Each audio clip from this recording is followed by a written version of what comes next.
밑에서부터 이렇게 깎아서 구멍이 있는 자리에 돌이 딱 걸쳐져 있는 거예요. 그리고 여기 네모나게 볼록볼록 튀어나온 돌은 이런 것들은 돌못이에요.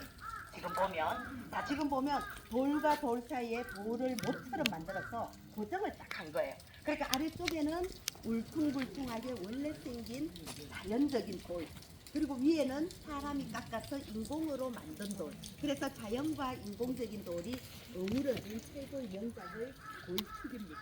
그런데 이렇게 자연적인 돌을 저렇게 탱게탱게 쌓아올리는 게 쉬운 일이 아니에요. 그리고 그 위에다가 톱니바퀴처럼 저렇게 걸쳐놓은 거는 왜 이런 식으로 만들었냐면, 이거는 바로 고구려 건축 기법인 그랭이 기법이라고 얘기를 해요. 아무리 지진이 일어나도 각자 돌 자체에 공기 구멍이 있어서 흔들리다가 위에 고정된 돌이 톱니바퀴처럼 딱 걸치기 때문에 이 축이 무너지지 않고 그대로 있는 거예요. 옛날 신라 때도 지진이 일어나서 100명 정도의 인명 피해가 있었다고 합니다. 2016년도 9월에 경주의 지진이 5.8이다. 강진, 그리고 5.9. 그리고 그 다음에는 포항에 지진이 오면서 경주 쪽이 좀 기반이 약한가 보다. 그 옛날에도 지금은 오는 친구들이 포항에 지진이 일어났다는 현장 체험학으로 기억하는 친구들이 많습니다.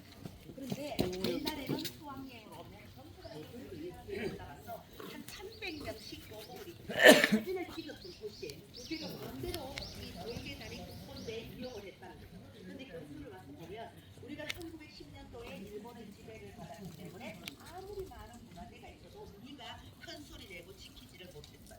1950년대로 또 6.25 전쟁이라는 한국 전쟁을 치렀어요.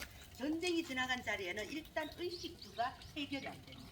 먹고 입고 자고가 해결이 안 되는데 이런 문화재가 있어도 관심을 가질 수가 없다는 거예요. 그 뒤 1970년대가 되어서 그때 대통령이 경주를 방문해서 보니 문화재는 너무나 많은데 정리되지 않고 흐트러져 있는 모습을 보고 불국사부터 먼저 단장을 합니다. 그래서 위에 보면은 가지런한 돌, 위에 목적, 그때 새로 다 복원을 한 겁니다. 69년부터 74년, 5년에 걸쳐서 복원을 했기 때문에 아래쪽에 있는 그물스름한 이 돌들은 옛날 그대로예요. 1300년 전에 만들어진 모습이고, 위에 목조하고 가지런한 돌은 현재 만든 거기 때문에 아주 색깔적으로도 표현이 되죠. 나중에 한 바퀴를 쭉 둘러보면 아유, 건축이 설계 없이 잘못되었구나 하는 것도 비교해서 볼 수가 있습니다. 자, 그러면 옆에는요, 아치형으로 한번 볼게요.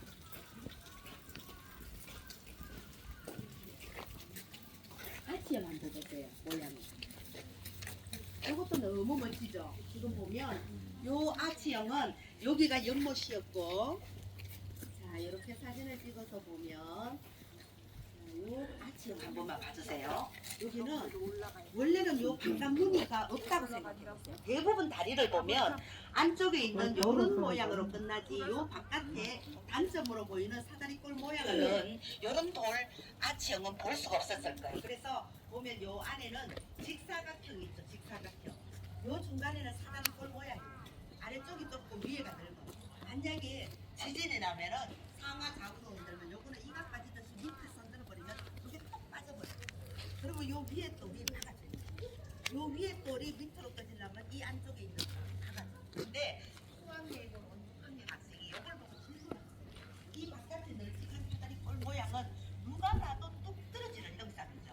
그냥 쑥 빠질 것 같은데 왜 굳이 저렇게 단점으로 만들었냐고 요걸 선생님한테 질문을 했더니 선생님이 이거 대충 넘어가지 않고 연구를 했어요. 답을 못 찾아. 그래서 문화재청에 신고를 했더니 요거는 옛날 바로 지진을 대비하기 위해서 내진 설계를 했다는 거예요. 우리 이를 생각하면 위아래 딱딱 맞아야 되듯이, 만약에 이 바깥에 다리 없으면 저거는 그냥 치면 빠져버린다는 거죠. 요거는 또 위에서 눌러준다는 거죠. 그렇지만 널찍하게 해서 대조적으로 단점적으로 보이지만 그게 최고의 아름다움을 보이도록 이렇게 이를 딱 맞게 하는 게 아니라 널찍하게 했죠. 근데 저게 어떻게 툭 떨어지지 않냐면 돌을 길게 안쪽까지 걸쳐 놓은 거예요. 그러니까 여기에 있는 요 볼록볼록 튀어나온 요런 돌들도 길이가 짧은 게 아니라 돌을 거의 2m, 3m 정도 깎아서 돌못으로 만들어서 돌과 돌을 딱 고정했기 때문에 이 축대가 무너지지 않고 그대로 있습니다. 자, 여기 불국사는 땅을 가지런하게 한 게 아니라 이 산의 서쪽 끝자락 있는 그대로에다가 축대를 올리고 건물을 올린 겁니다. 자, 그래서 여기에 보여지는 요 돌계단은 이름이 청운교 백운교라고 불러요. 요게 국보 이름 청운교 백운교. 저 뒤편에 있는 거는 연하교, 칠곡교. 요 두 개가 바로 국보입니다. 그러면 요 위에는 현판에 자하문이라고 적혀 있어요. 자주색 안개가 가득한 저 문을 열고 들어가면 유일하게 인간이 돌을 닦아서 부처님이 된 석가모니 부처님이 오셨거든요. 그래서 인간이 살아서 어떻게 살 것인가를 알려주는 주제라면 저기에는 극락전에는 우리가 많은 욕심을 이제 드는데 가진 거를 이제 내려놓아야 되는 죽어서 갈 수 있는 극락전이에요. 근데 건물을 보면 이쪽이 건물이 훨씬 더 높죠. 아무리 그래도 살아있음이 중요하고 여기는 바로 인간이 돌을 닦아서 부처님이 된 석가모니 부처님이 모셔져 있어서 안에 들어가면 탑이 있답니다. 석가, 탑과 탑은 같습니다. 근데 저 극락전에는 가면 탑이 없어요. 이미 죽음의 극락에 갔기 때문에 부처님의 묻은 탑이 있을 필요가 없습니다. 그래서 이게 제도적으로 비교해서 보시면 되겠습니다. 자, 지금 있는 노 연못은 차츰차츰 이렇게 물길이 사라지면서 연못이 사라졌어요. 우리가 내려오면은 대부분 앞에 연못이 있는데 연못이 또 어떤 역할을 하느냐? 일단 불이 나면은 요게 또 일일을 역할을 하거든요. 그리고 전쟁이 나면은 가장 먼저 하는 게 불을 붙여요. 그러니까 팔수 있는 건 다 타버리기 때문에 여기도 인민들한테 이gem들이 한락을 했습니다. 근데 그 안에 있는 그 기로등과 극락전에 있는 부처님은 잘 모셨기 때문에 지금 그대로 국보이고 요